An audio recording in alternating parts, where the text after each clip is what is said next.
Good morning sa inyo mga boss. At may i-review pala akong C-Music mga boss, ang BA28 by Celestion na Bluetooth speaker mga boss. Actually hindi po siya basta-basta Bluetooth na speaker lang. Mayroon po siyang saksakan ng guitar input at mayroon din po siyang pwedeng gamitin ng apps na sa EQ. So isa-isa hanggat hindi ko nare-review yung items na ito mga boss. So okay, at ito nga palang C-Music mga bossing, pwede ito siyang gamitin sa mga touring musician or sa even sa bedroom use. Yun, pagka nakikinig kayo nasa bahay nyo lang, pwede ito. So C-Music nga pala ay from Celestion. Kung familiar kayo sa mga box speaker, yung Marshall na amplifier, sila po ang may gawa nun mga boss, si Celestion. Ang model nun ay BA28.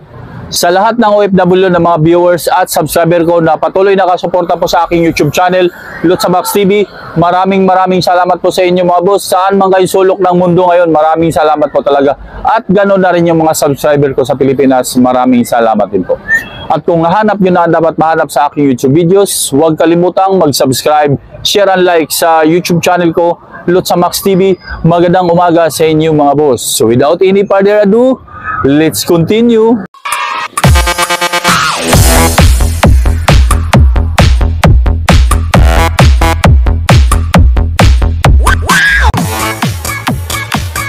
C-Music.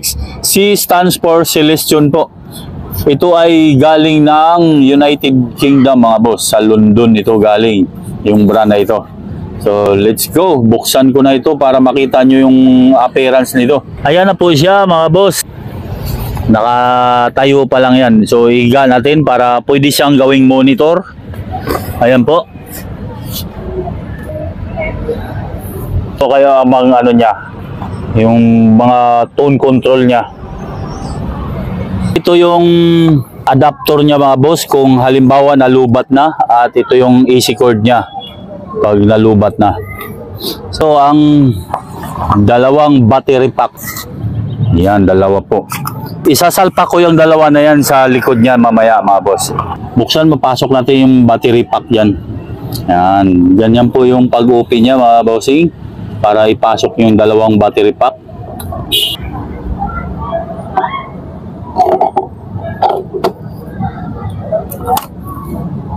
Ayan. Tapos ito yung pinaka-on switch niya, on-off switch. Okay. Ayan po. Kaya ko nasabi na kahit isa lang yung battery pack na gagamitin, pwede nyong i-charge yung isa na kasalukuyang ginagamit naman yung isa. Tatanggalin ko yung isa, pwede rito. Ayan po. Tinanggal ko yung isa, gumana pa rin siya. Ayan po. Hindi po siya sabay na ginagamit. Ang purpose lang nito, pag naubos na yung isa, ito ang backup niya. Para tuloy-tuloy kayo dun sa gawa nyo na pagkanta-kanta. Okay po. Ang pangalan ng apps nito ay BA28.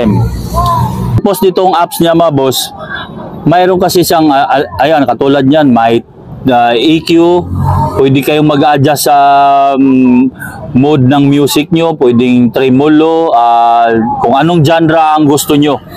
Yan, mayroon siya dyan. At ito rin pala mga boss, mayroon din po siyang tatlong channel input na XLR at PL. Itong channel na ito, pangalawa.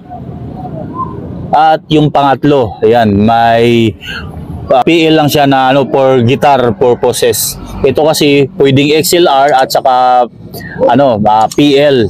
At yung pang-apat na channel niya, which is yung Bluetooth channel niya, dito po yun. Connect namin siya mamaya dyan. Nakalimutan ko nga rin pala, ang C-Music na pala ay po siya, D8 ang size ng speaker nito, tapos 60 watts po. Unique features din pala itong C-Music na speaker mga boss. Yung tinatawag nating IR mode or impulse response mode ng speaker na ito. At yung battery life naman nito, habang ginagamit nyo siya, aabot po siya ng 12 hours. Basta normal lang na gamit, yung hindi siya tagad pa ang bulyong, basta normal lang, aabot po siya ng 12 hours ang battery consumption nito mga boss. Mayroon din po siyang send and return input. Tapos yun, pagka charge no naman, ito naman yung charging port niya dito sa adapter. Ito battery level niya, pagka halimbawa lubat na siya, green pa lang yan, ibig sabihin dito pa full pa siya. Pag nag-yellow na, dito sa pangalawa. Pag nag-red, which is yung na yung lobat. Ayan.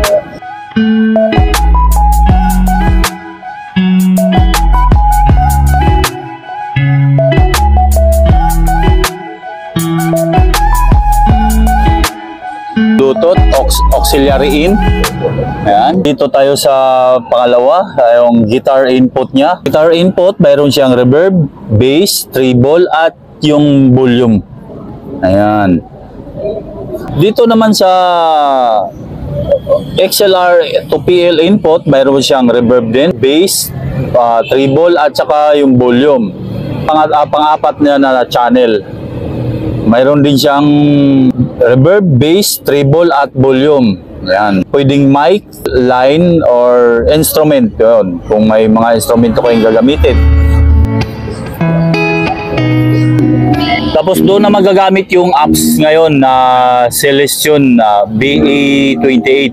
Pwede kayong mamili ng ano doon, reverb niya. Ayan po yung nakakonig na yan sa apps mga boss via Bluetooth. So mamimili na lang po kayo dito kung ano yung gagamitin yung reverb doon sa gitara or sa microphone.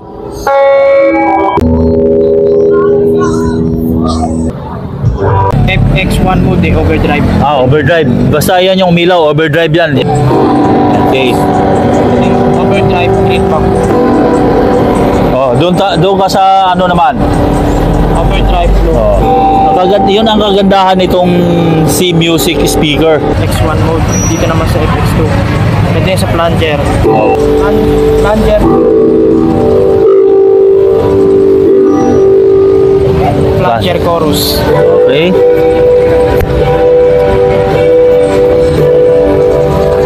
Plunger tremolo. Yeah.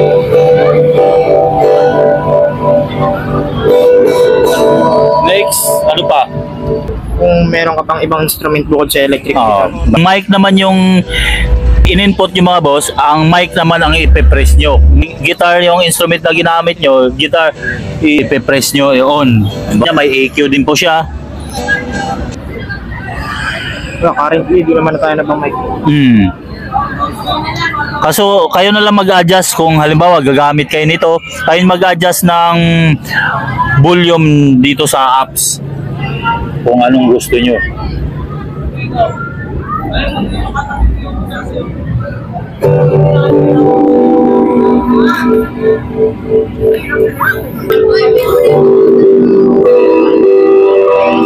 Distortion, Plunger yun. plunger, okay. Yan naman yung Chorus. chorus. Okay. Chorus. Impulse response pa rin. Chorus. Yan. So mag-iiba talaga yung mode niya ng music, Papa. Sa iba ng ano.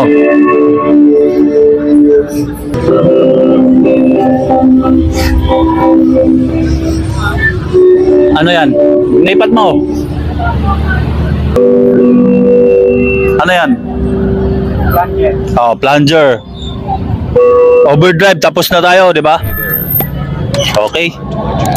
Po, ang about naman sa price nitong C-Music na Bluetooth speaker ay 49,990 po. So available po ito dito sa Rhythmix Enterprises po mga boss sa San Pedro, Laguna. Ilalagay ko na lang yung contact number nila mga boss sa gustong mag-inquire nito ng C-Music by Celestion.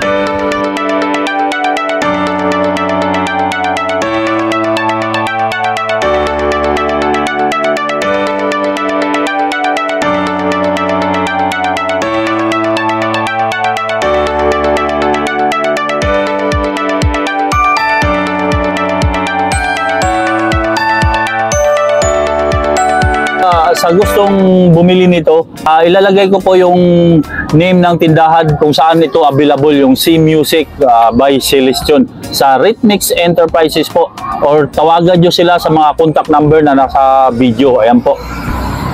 So, yun. Maraming salamat sa Rhythmix Enterprises sa pagpa-review nila sa produkto nila dito sa akin, mga boss. Ang may-ari ng Rhythmix Enterprises, maraming salamat din po sa iyo, sir. At sa lahat ng staff ng Rhythmix Enterprises ng San Pedro, Laguna. Thank you sa mga OFW na mga viewers at subscriber ko na patuloy nakasuporta po sa aking YouTube channel. Ganun na rin yung mga subscriber ko sa Pilipinas. Maraming salamat po talaga sa inyo, mga boss. At kung nahanap nyo na dapat mahanap sa aking YouTube videos, huwag kalimutang mag-subscribe, share and like sa YouTube channel ko, Lutz Max TV. Magandang tanghali sa inyo, mga boss, at God bless. May the force be with you. Ano pang hinihintay nyo? Bili na kayo nito. Malupit na Bluetooth speaker, mga boss. Bedroom use, pwede sa kwarto nyo. Kung gusto nyo lang makinig ng music or gumamit ng instrument nyo, okay?